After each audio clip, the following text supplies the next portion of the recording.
জরুরি স্বাস্থ্য পরীক্ষার জন্য বিএনপি চেয়ারপারসন বেগম খালেদা জিয়া এভারকেয়ার হাসপাতালে ভর্তি হয়েছেন।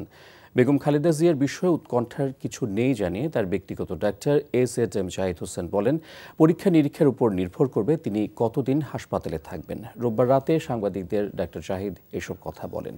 এর আগে সন্ধ্যায় গুলশান ফিরোজের বাসা থেকে এভারকেয়ার হাসপাতালে নেওয়া হয় সাবেক প্রধানমন্ত্রীকে। খালেদা জিয়াকে মেডিকেল বোর্ডের পরামর্শে হাসপাতালে ভর্তি করা হয়।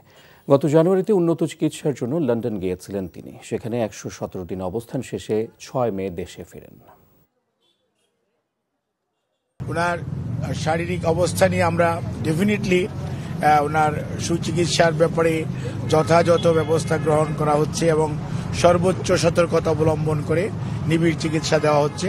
বাট এটাতে অত্যন্ত উৎকণ্ঠিত হওয়ার কোনো বিষয় বলে আমরা মনে করছি না। আমরা মনে করছি যে ওনার চিকিৎসাটা যদি এখন যেভাবে শুরু হয়েছে আজকে আলহামদুলিল্লাহ, এটা যদি আগামী 12 ঘন্টা যেটি বললেন প্রফেসর এফ এম সিদ্দিকী সাহেব, মেডিকেল বোর্ডের তত্ত্বাবধানে ওনারা আবার বসার পর পরবর্তীতে ওনার স্বাস্থ্যের অবস্থার উপর পর্যবেক্ষণ করে কী ধরনের চিকিৎসার পরিবর্তন আনা যায় সেই অনুযায়ী ব্যবস্থা নেবেন।